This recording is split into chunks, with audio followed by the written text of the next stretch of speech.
Pokémon Next Generation Fanfiction Season 1 Part 4 Created by Marcus J. Anthony Narrated by Jordan Walters. Mark stirred awake in a hospital bed, a nebulizer mask gently covering his face. His concerned father, Mike, stood vigilantly beside him, flanked by Maven and Malcolm, the relief palpable at his awakening. Charlie, nestled comfortably between his legs, appeared serene and healthy. The room filled with warmth as Rachel and Anthony rushed in, their faces brightening at the sight of Mark's improved condition. Officer Jenny entered the scene hoping to ask Mark some questions. Mark told her about the strange woman he saw wearing the spacesuit. He added that he heard her say the target has been secured. Jenny confirmed no human remains were found at Delia's house that had now been destroyed.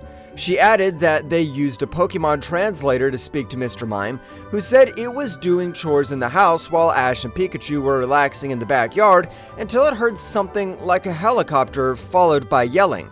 Suddenly, strange Pokémon attacked Mr. Mime, and he was sent crashing outside the house before it exploded. Mark confirmed he's seen an aircraft beneath the smoke, but couldn't describe it. He added the strange woman attacked him with a swoobat, which made the group wonder, did she come from Unova or another region Swoobat reside? The group agreed on one thing: Ash Ketchum was kidnapped. Anthony spoke up, expressing suspicion at the timing of Silver's return to Viridian City, followed swiftly by Ash Ketchum's abduction. Officer Jenny reassured them that detectives from all regions were actively working on the case. Rachel raised a valid question about the potential rebirth of the United Organizations, despite most of its leaders being imprisoned or dead for 3 years. Jenny admitted uncertainty but refused to dismiss the possibility, suggesting the emergence of a new organization inspired by Giovanni's ideals. She emphasized that any new leader would require substantial wealth to rival Giovanni's resources. The following day, Mark received the green light to leave the hospital, greeted by a throng of reporters eager for answers. Sensing Charlie's distress amidst the flashing lights, Mark returned her to her Pokeball before being whisked away into Gary Oak's Jeep. The news of Ash Ketchum and Pikachu's kidnapping had spread globally, intensifying media scrutiny. Back at Oak Lab, reporters lingered outside, but Mark sought solace with Anthony and Rachel in the living room, immersing himself in the company of their Pokemon. Concerned about Delia Ketchum, Mark learned she was staying with the Oak family, remaining in her bedroom. Plans for the return to Johto were announced by Mike, prompting Mark's dismay. He pleaded for more time, but Mike mentioned their mother, Mia, had been worried sick and wanted her sons home. Frustrated, Mark retreated into Oak's expansive landscape, traversing until nightfall. The absence of Pokemon activity and the palpable sense of grief in the air mirrored his own anguish. As Mark sat by a tranquil lake, gazing at the moon, Charlie emerged from her Pokeball. He draped an arm around her, his sorrow palpable.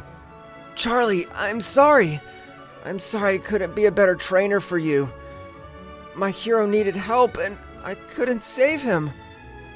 "You're not weak, Mark. You're super brave," Rachel said, appearing behind Mark along with Anthony. "Dude, you ran into a burning building.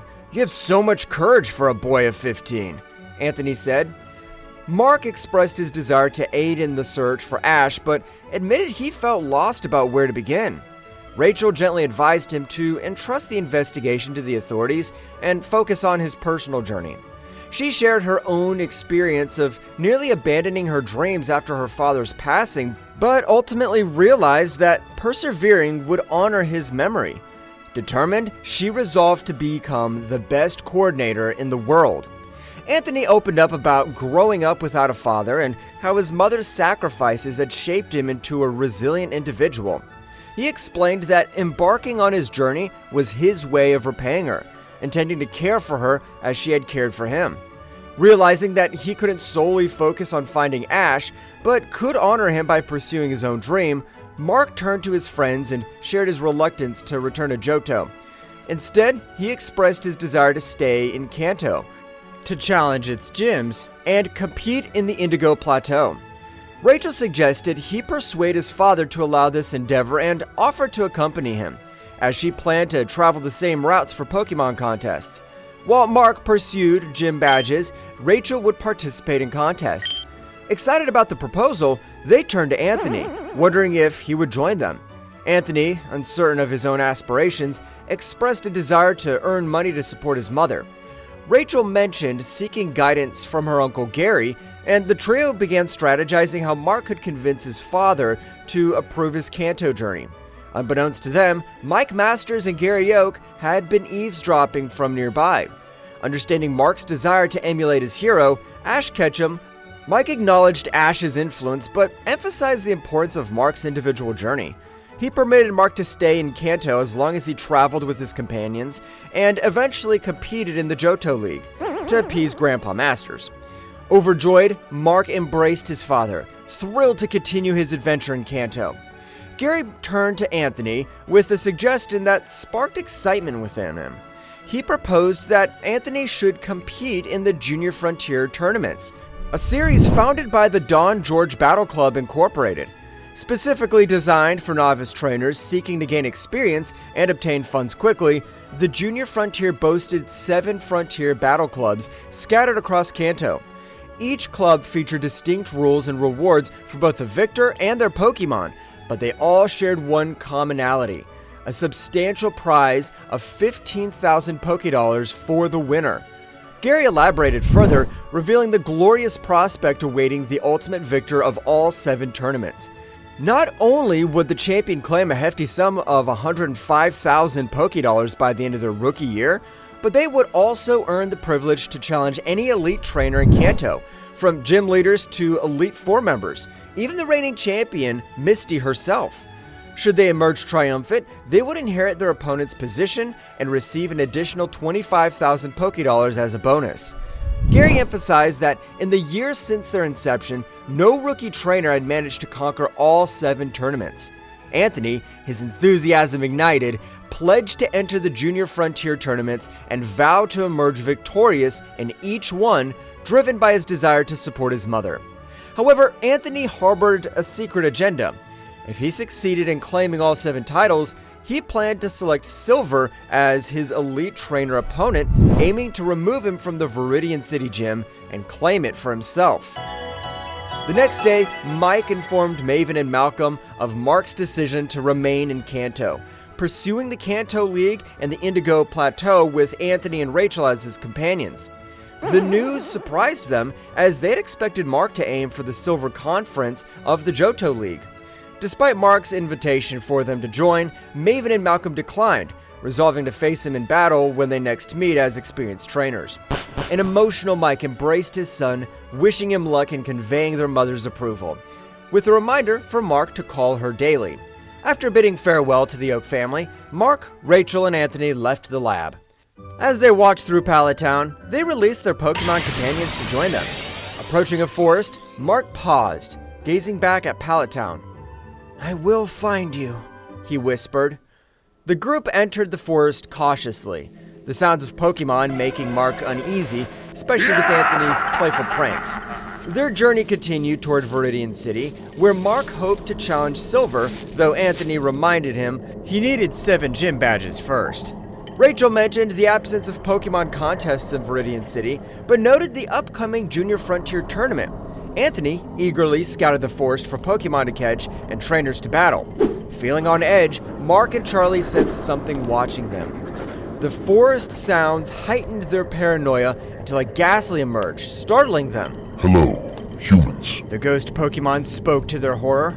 Marc and Rachel screamed and fled, with Marc colliding into a tree, disturbing a Pidgey perched above. The agitated Pidgey attacked Marc, prompting Charlie to retaliate. Charlie growled, making the Pidgey change its focus to her. It tackled Charlie back, who fell into Marc's arms. Rachel called for Marc to give Charlie demands. Marc told Charlie to use Scratch, but Pidgey was quick and used Gust, sending both Marc and Charlie flying. Charlie found her bearings and used Ember before charging at Pidgey, hitting it with repeated scratches. Marc retrieved a Pokeball and tossed it at the Pidgey. The ball sucked it in and wiggled for a minute. Finally, the ball stopped flashing, and Marc had just caught his first Pokémon. Pidgey has been registered to your Pokedex. Celebrating his success, Marc danced with joy while Rachel congratulated him, and Anthony returned frustrated from his unsuccessful search for Pokémon and battles. Deciding to set up camp for the night, they hoped for more Pokémon encounters in the morning. Meanwhile, in an isolated island, a towering prison loomed, encircled by vigilant guards. As an airplane descended onto the runway, military figures awaited its arrival.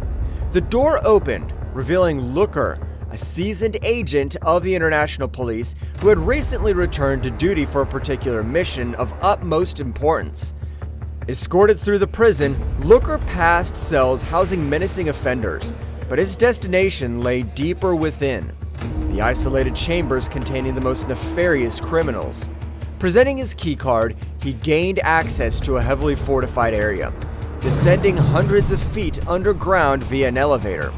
Emerging into a chamber guarded by 4 armed sentinels, Looker confronted a door guarded with multiple layers of security. Finally gaining entry, he found himself in a stark white room divided by bulletproof glass.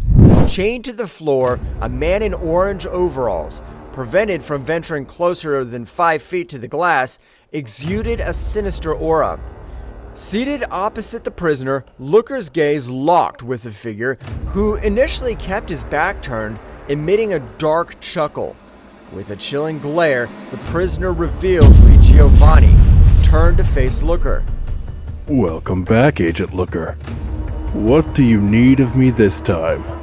Giovanni's voice dripped with malice as he addressed Looker, anticipating his purpose. Ash Ketchum's been kidnapped, and you're going to tell me why. End of part 4. The journey continues.